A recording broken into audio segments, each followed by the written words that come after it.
डमो वचायाड़म डमो वे सब साहुरम। चलते फिरते तीर्थ है हरते सब संता, हम तो बस इतना जानते आप सरीखिया। हम तो बस इतना जानते आप सरीखिया। कुंडलपुर के बड़े बाबा की, बिना बारा के पुण्य श्री शांतिनाथ भगवान की, श्री चंद्र प्रभु भगवान की, पुण्य श्री नैमिनाथ भगवान की, परम पूज्य आचार्य भगवान गुरुदेव श्री श्री विद्यासागर जी महाराज की, परम पूज्य आचार्य श्री समय सागर जी महाराज की, परम पूज्य मुनि श्री विमल सागर जी, अनंत सागर, धर्म सागर जी आदि समस्त तीन कामनाओं करो मुनिराजों की। एक लड़का था जो अपनी माँ के साथ रहता था और माँ बहुत गरीब थी, और वो लड़का जो था पढ़ाई कर रहा था और पढ़ते पढ़ते गांव में रहता था। वो छोटा सा बच्चा था और पढ़ता गया और माँ गरीबी के कारण से सिलाई आदि करके और काम चलाती थी, और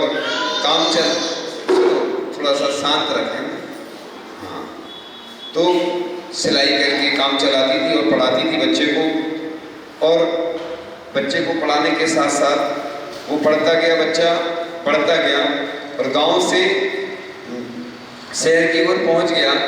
शहर पहुंचते ही वो बढ़ता भी गया उम्र में, और पढ़ते पढ़ते विदेश भी पहुंच गया। विदेश पहुंचने के बाद बहुत दिन हो गए तो माँ ने सोचा कि अपने बच्चे से मिलाएं, तो मिलने गई माँ। तो जो लड़का था वो बच्चे मतलब जो लड़का था उसके मित्र के साथ वो माँ गई थी, तो वो माँ को पहचान नहीं पाया लड़का। आपने देखा ना, अक्सर कोई आपके पास पैसा बढ़ जाए या कोई पद पे आ जाए ना, तो वो सबको भूल जाता है। और कई ऐसे लोग भी हैं कि जो ऊंचे पद पे पहुंचने के बावजूद भी पहचान लेते हैं। अब जब वो माँ मिलने गई अपने बच्चे से मिलने गई और अपना बच्चा नहीं पहचान पाए, तो उसके पैरों तले जमीन खिसक गई। और माँ जब वापस आई अपने गांव में, उसके बाद क्या हुआ वो आपके सामने आने वाला है। मेरी माँ ने कहा था बेटा तू उस पथ में बढ़ जाना, जिस पथ में सिर पथ हो उस पथ को बेटा पा जाना। पीछे न कदम रखना, न कभी तू घबराना। रणभूमि में योद्धा की तरह तू प्राण गवा देना। माँ की लाज बचा लेना, माँ की लाज बचा लेना। रस्ते हैं बड़े ऊबड़ खाबड़ पर मंजिल सुंदर है। नौका न छोड़ देना बेटा, लंबाई समुंदर है। कहीं फूल बिछे कहीं कांटे, तुम उस पथ में बढ़ जाना। पीछे न कदम रखना, न कभी तू बेटा घबराना। माँ की लाज बचा लेना, माँ की लाज बचा लेना। समता रस पान कराया है, समता से तू रहना। आएंगे कष्ट अनेकों पर, समता से ये सब सहना। कहीं नाम कहीं बदनाम, तुम्हें अब सब कुछ है सहना। पीछे न कदम रखना, न कभी तू बेटा घबराना। माँ की लाज बचा लेना, माँ की लाज बचा लेना। सप्ताह सामयिक में सप्ताह रचना होती है, और आचार्य कुंदकुंद स्वामी भी सप्ताह के बारे में कहते हैं। केस लौंच हाथ से करना और लंबा विहार पैदल। जीवन में न खोना बेटा तू अपना आत्मबल। साधु संत हमेशा बस एक उनके अंदर जो शक्ति होती है आत्मबल, विल पावर होता है ना। लोग क्या है सबसे बड़े कमजोर जब हो जाते हैं, विल पावर अपना खो देते हैं। जब भी कोई घटना घटती है तो अपना विल पावर मजबूत रखना होता है। जो होता है मजबूत उसे नहीं कपाता कभी यमदूत। आचार्य जी का विल पावर बड़ा जबरदस्त था। जब भी कोई काम करते थे बड़े हौसले उनके बुलंद होते थे, तभी वह ऊंचे ऊंचे बड़े बड़े काम कर लेते थे। उत्साह शक्ति अंतिम सांसों तक तुम बनाए रखना। पीछे न कदम रखना, न कभी तू बेटा घबराना। माँ की लाज बचा लेना, माँ की लाज बचा लेना।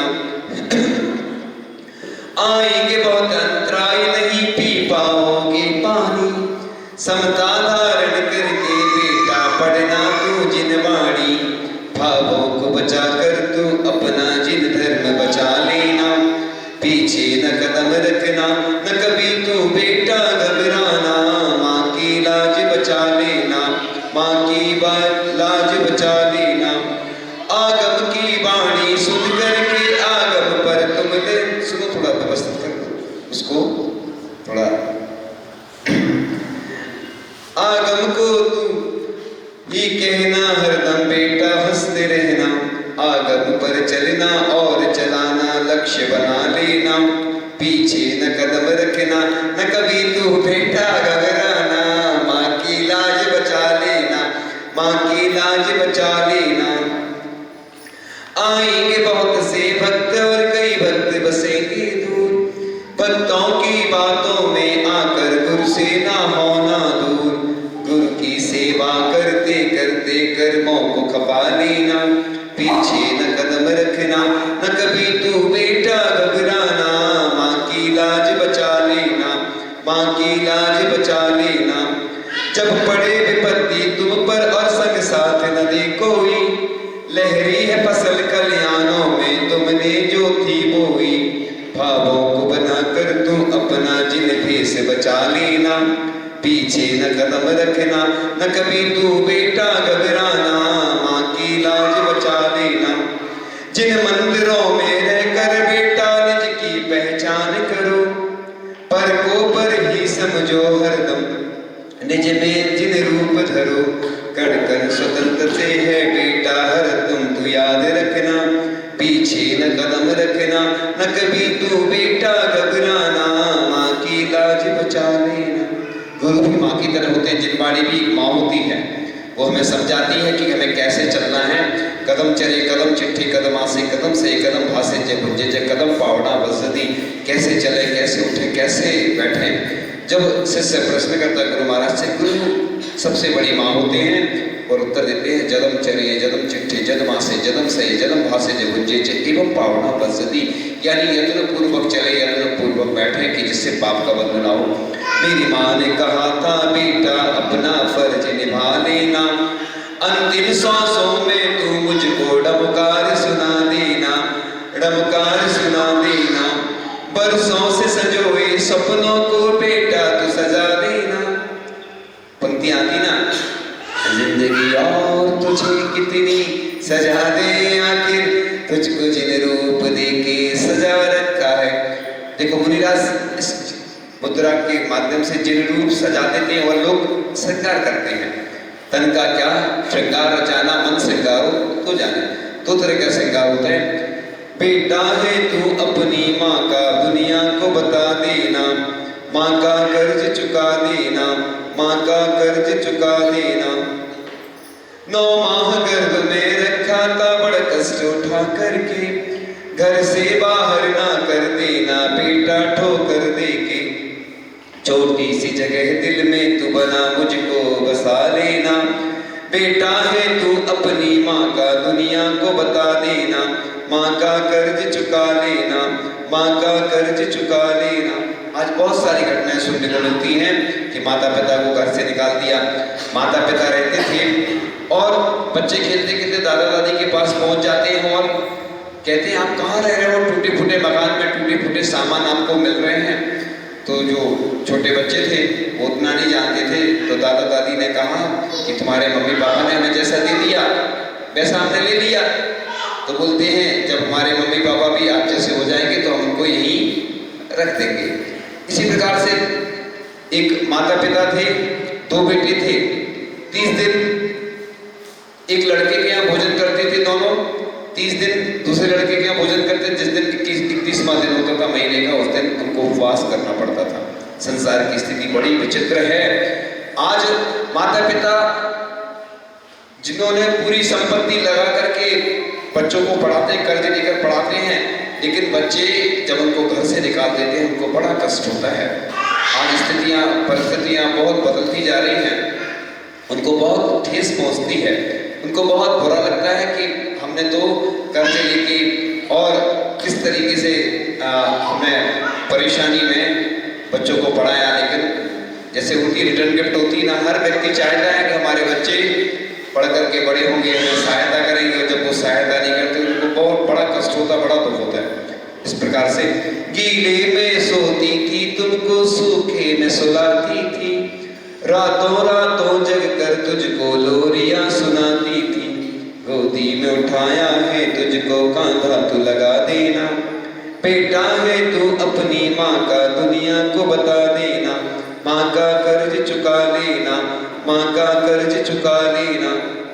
परम पूज्य श्री विद्यासागर जी महाराज ने भी अपने गुरु की सेवा रातों रातों में जाग करके कष्टों को सहन करके की। और ऐसा भी उल्लेख आता है कि एक बार कुछ ऐसा भी प्रसंग बना तो उनने अपने हाथ आगे कर दिए, समझ रहे ना कौन सा प्रसंग बना था, कि वो उठ के नहीं जा सकते थे, तो ऐसा शुद्धि भी ऐसी इस तरीके से की थी, वो ज्यादा डिटेल में आप लोग इस बारे में समझ गए होंगे। तो ऐसी गुरु भक्ति कहलाती है। शास्त्रों में लिखा है कि भैया भक्ति करते समय ये सब नहीं देखा जाता है। अगर परम पूज्य आचार्य श्री विद्यासागर जी महाराज ऊंचाइयों पर पहुंचे हैं तो बस किस कारण से पहुंचे, उनके गुरु का आशीर्वाद भरपूर था उनके ऊपर, इसलिए वो गुरु की स्तुति हमेशा करते थे।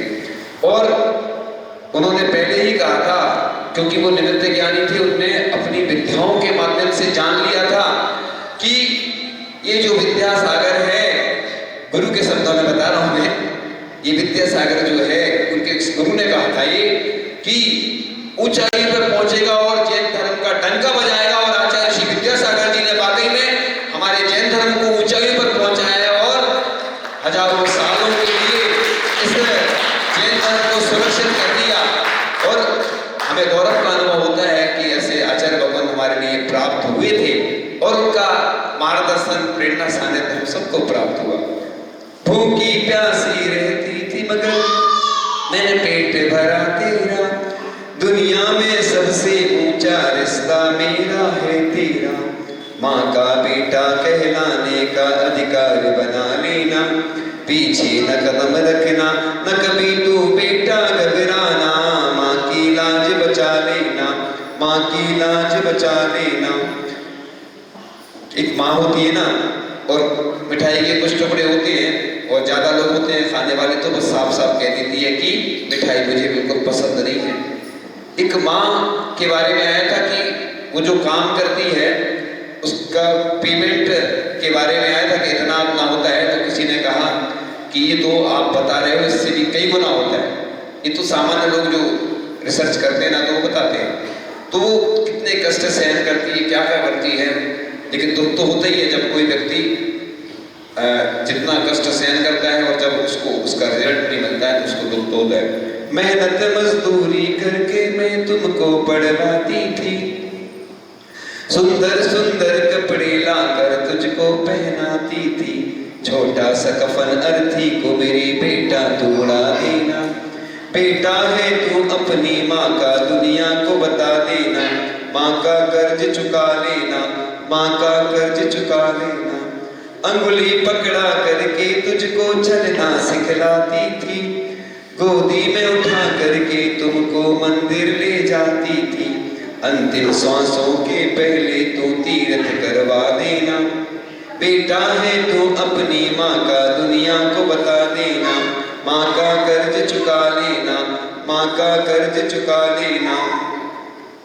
पढ़ता था कभी बीमार तो तेरी दवा कराती थी, मंदिर मंदिर जाकर प्रभु से मैं दुआ मंगाती थी, शांति धारा करवाती थी, मेरी ये बची जिंदगानी प्रभु बेटे पे लगा देना, बेटा है तू अपनी माँ का दुनिया को बता देना, माँ का कर्ज चुका लेना, माँ का कर्ज चुका लेना।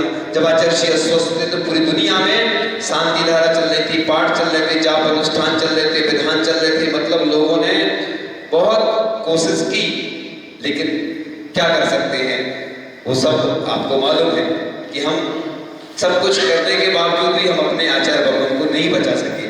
तो लगती थी अगर कहीं चोट तुझे दिल मेरा रोता था, विश्राम तभी करती थी मैं जब लाल तू सोता था। हो जाए अगर पीड़ा मुझ में, नजरे न हटा लेना, पीछे न कदम रखना, न कभी तू बेटा घबराना, माँ की लाज बचा लेना, माँ की लाज बचा लेना। दुनिया के रतन सारे फीके बेटा तू है अनमोल, मन हर्षित मेरा हो जाता जब सुनती तेरे बोल। अपनी मीठी वाणी से मुझे प्रभु नाम सुना देना, बेटा है तू अपनी माँ का दुनिया को बता देना, माँ का कर्ज चुका लेना, माँ का कर्ज चुका लेना। मन में जागी इच्छा तेरी पूरी मैं कराती थी, पीती थी गम के आंसू में पर तुझे हंसाती थी। बस एक तमन्ना है मेरी, मेरा साथ निभा देना, अंतिम सांसों में तू मुझको गुरु शरण दिला देना, माँ का कर्ज चुका लेना, माँ का कर्ज चुका लेना। तेरी खुशियों की खातिर मैंने सब कुछ खो डाला, कांटों को सहा मैंने लेकिन फूलों से तुझे पाला। होकर के दूर हमसे बेटा हमको न भुला देना, बेटा है तू अपनी माँ का दुनिया को बता देना, माँ का कर्ज चुका लेना, माँ का कर्ज चुका लेना। अंतिम पंक्तियां। तू ही सूरज तू ही चंदा तू आंगन का तारा, मेरे जीवन का एक तू ही बेटा है सहारा। दीपक है तू मेरे कुल का ज्योति बन के रहना, बेटा है तू अपनी माँ का दुनिया को बता देना, माँ का कर्ज चुका लेना, माँ का कर्ज चुका लेना। तो ऐसी कई माँ हैं जो हमारी जिनवाणी माँ तो है ही, हम उसकी सुरक्षा कहाँ कर पाते हैं, उसके कहने पर कहाँ चल पाते हैं। हम देखते हैं कि जब पूजन आदि करते हैं लोग जिनवाणी को छोड़कर चले जाते हैं, वो भी तो हमारी माँ है, उसकी भी सुरक्षा करना हमारा कर्तव्य है। इसी प्रकार से हमारे गुरु माँ होते हैं। परम पूज्य आचार्य श्री ज्ञान सागर जी महाराज जो कि 80 वर्ष से ऊपर थे, और पूज्य आचार्य श्री विद्यासागर जी महाराज जो कि बुरी अवस्था में थे, वो लगभग 22 वर्ष की उम्र में उनकी दीक्षा हुई। चौगनी उम्र मतलब का अंतर था, यानी चौगना, लेकिन उन्होंने अपनी माँ यानी पूज्य ज्ञान सागर जी महाराज के अनुसार वो चलते रहे, और वो व्रत थे। इसलिए बोलते ना कि व्रत की झुर्रियों पे हजारों अनुभव लिखे होते हैं। इसलिए ऐसा नहीं सोचो, कई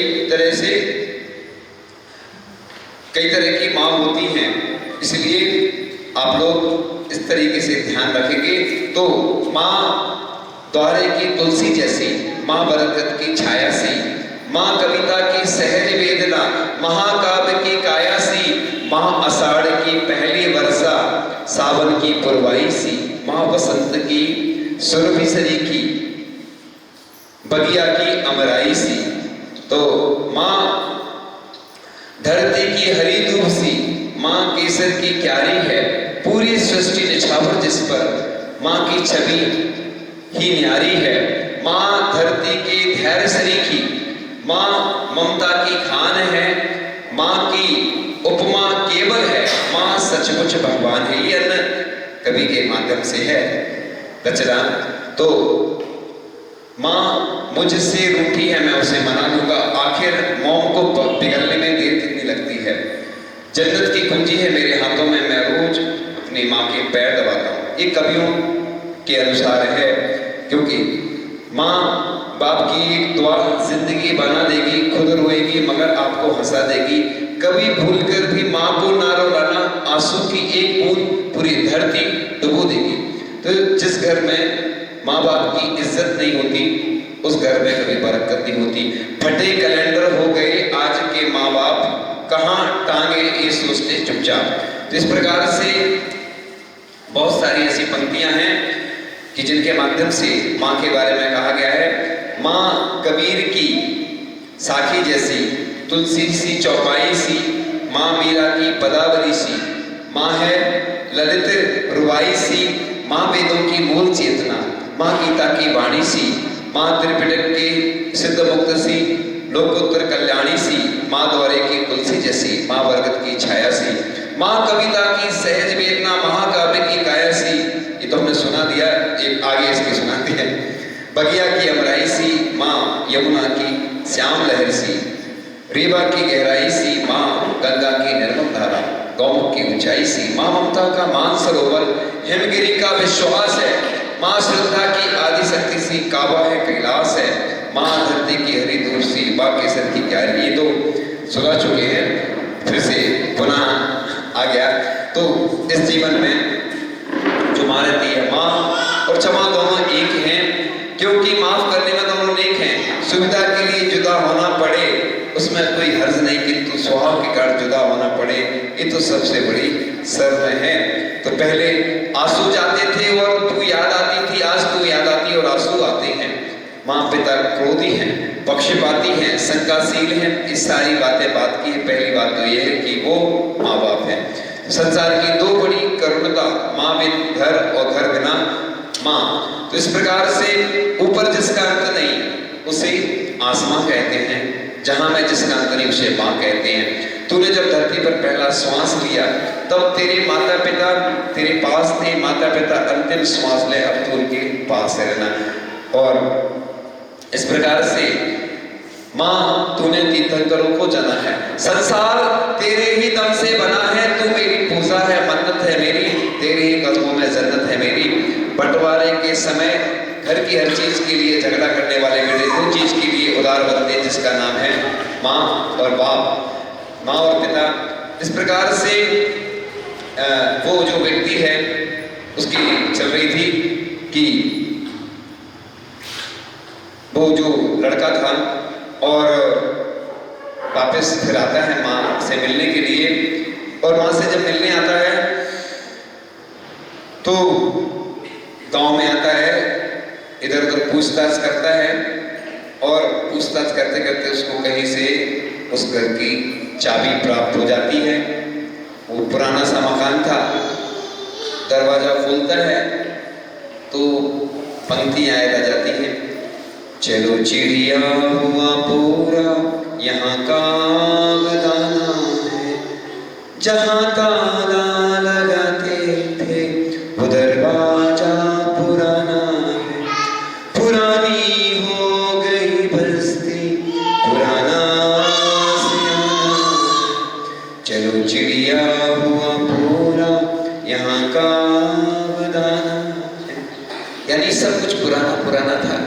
उसने ताला खोला, खोल के देखा कि सब इधर उधर पड़ा हुआ था और वो समझ नहीं पा रहा था रहस्य क्या है आखिर उस घर का, जो गांव में उसका मकान था। और रहस्य क्या है, वो रहस्य आने वाला है कि एक जो उसकी माँ थी उसने पत्र लिख के रख दिया था और उसको पत्र मिल गया। उस पत्र में जो लिखा था बड़े गौर से सुनने लायक है। उसमें लिखा था, बेटा मैं तुमसे विदेश मिलने गई थी, मैंने बचपन से लेकर बड़े होने तक तुम्हारे साथ कितनी मेहनत की, तुम्हें पढ़ाया और मैंने कर्ज लेकर तुम्हें पढ़ाया, मैं सिलाई करती थी और गरीबी में रह करके मैंने तुम्हारे लिए कितना बड़ा इंसान बनाया। और जब मैं तुम्हारी बचपन में जब आंख खराब हो गई थी तो मैंने अपनी आंख निकलवा के तुम्हें लगवा दी थी, और जो आंख मैंने लगवाई थी वो पत्थर की थी। लोग मुझे कानी माँ कहकर पुकारते थे, मुझे बड़ा कष्ट होता था, लेकिन मैं उस कष्ट को भी सहन कर लेती थी कि मेरा जो बच्चा है वो बड़ा हो जाएगा तो मेरे लिए सहारा बनेगा। लेकिन मुझे बहुत दुख हुआ जब मैं तुम्हारे पास मिलने गई, तुमने पहचाना नहीं तो मुझे बहुत कष्ट हुआ। और वो माँ बीमार तो थी, उसको इस कारण से और टेंशन होती चली गई, डिप्रेशन में आ गई और अब वह इस दुनिया में नहीं रही, चल बसी। और वो लड़का जो उसका मिलने गया था माँ से और पत्र पढ़ता जा रहा है, उसकी आंखों में आंसू आते जा रहे हैं।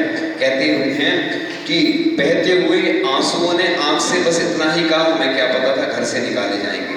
तो आंसुओं का जो घर होता है वो आंखें होती हैं, और जब उनको घर से निकाला जाता है तो आंसू जो निकलते हैं तो आपको मालूम है कि वो उसको वेदना हो रही थी, कष्ट हो रहा था। कहते हैं कि पूरा कमरा उसके आंसुओं से भीग गया। कहते हैं अब पछताए का होते जब चिड़िया चुग गई कि अब पछताने से कुछ नहीं होने वाला। अब उसको समझ में आया कि मेरी माँ की को मैं उस समय जब वो मिलने गई थी, अगर मैं पहचान लेता, उसको रख लेता, तो आज स्थिति हो रही। लोग दो से शुरू होती है जीवन, माता पिता रहते हैं, बच्चे हो जाते हैं, उनका विवाह हो जाता है और सर्विस लग जाती है, विवाह हो जाता है और वो बेंगलोर में, पूना में, विदेश में रहने लगते हैं। पर बचते कौन है? बस दो ही बचते हैं। दो से जीवन शुरू होता है, बस वही बचते हैं। स्थिति यही है। मैं ये नहीं कह रहा हूँ कि अपने बच्चों को नहीं पढ़ाना, पढ़ाना, संस्कार जरूर देना, धार्मिक क्रियाएं जरूर सिखाना, कि जिससे कि वो आपको रिटर्न गिफ्ट दे सकें, यानी कि संस्कार जो आप देंगे वही रिटर्न में आएंगे। आप सोचते हैं प्रोफेशनल, हम बच्चों को पढ़ाएंगे, सर्विस लग जाएगी, वो हमें क्या देंगे? वो कुछ नहीं देंगे, क्योंकि उन्हें अपनी फैमिली की चिंता होने लगती जब विवाह हो जाता है ना। तो आज बहुत स्थितियाँ बदलती जा रही हैं और आने वाले समय में और स्थितियाँ बिगड़ने वाली हैं। ऐसी घटनाएं रोज पढ़ते हैं कि उन्होंने माता पिता को निकाल दिया, ऐसा कर दिया, ये व्यवहार किया। तो इसलिए पहले से ऐसी व्यवस्था करना, मैं तो हमेशा कहता हूँ कि जो प्रतिमाधारी आदि भी हो जाते हैं ना, तो अपने भैया पहले से व्यवस्था कर लेना, अपनी एफडी आदि जो भी व्यवस्था रहती ना, परिक्रय प्रमाण आदि बना के, इसमें कोई दोष नहीं है, क्योंकि आगे आने वाली संतानें क्या करेगी क्या नहीं करेगी कोई भरोसा नहीं। ये बात तो जरूरी है कि ज्यादा परिक्रय नहीं रखो, लेकिन सीमित परिक्रय रख के भी अपन वो काम कर सकते हैं, चला सकते हैं। तो इस प्रकार से वो जो लड़का था उसको समझ में आ गया और उस माँ ने इसलिए पत्र लिखा था कि आगे से कोई अपने बच्चों के, मतलब अपनी माँ के साथ, अपने माता पिता के साथ ऐसा व्यवहार ना करे, इसलिए उसने ये पत्र लिखा था। उस लड़के को समझ में आ गया। तो इस कहानी से ये शिक्षा मिलती है, इस दृष्टांत से, कि हमें अपने माता पिता के साथ कैसा व्यवहार करना चाहिए, क्योंकि पूरे देश की स्थितियां बदलती जा रही हैं और पूरे देश और विदेश में जो भी लोग जहाँ रहते हैं बड़े परेशान रहते हैं, बड़ी ऐसी कई घटनाएं घटती जाती हैं, तो अंदर भी लगता है कि कैसी पीड़ा है, लोगों के अंदर बहुत पीड़ा रहती है। और इन दृष्टांतों के द्वारा, इन उदाहरणों के द्वारा, इस कहानी के माध्यम से सबको शिक्षा मिलती है कि हमें अपने माता पिता के साथ किस प्रकार से व्यवहार करना चाहिए, क्योंकि उनका भी कुछ, उनकी भी तमन्ना होती है, उनका भी कुछ जीवन होता है, उनकी भी कुछ सोच होती है। तो आप लोग इस तरीके से ये दृष्टांत सुन करके अपने माता पिता के साथ अच्छा व्यवहार करें और आपका भी जीवन अच्छा बने और अपने माता पिता का भी जीवन अच्छा बने। इन्हीं भावनाओं के साथ परम पूज्याचार्य भगवान गुरुदेव श्री ईश्वर विद्यासागर जी महामुनिराज की, परम पूज्याचार्य श्री ईश्वर समय सागर जी महामुनिराज की। अब प्रश्नों की बारी आती है, तो पूछते हैं प्रश्न। मेरे सवालों का जवाब दो ना। आता है पहला प्रश्न आपके सामने। जो माता पिता थे, एक बच्चे के माता पिता थे, तो वो कितने दिन भोजन करते थे और कितने दिन नहीं करते थे? प्रश्न, उसका उत्तर देना है। हाँ,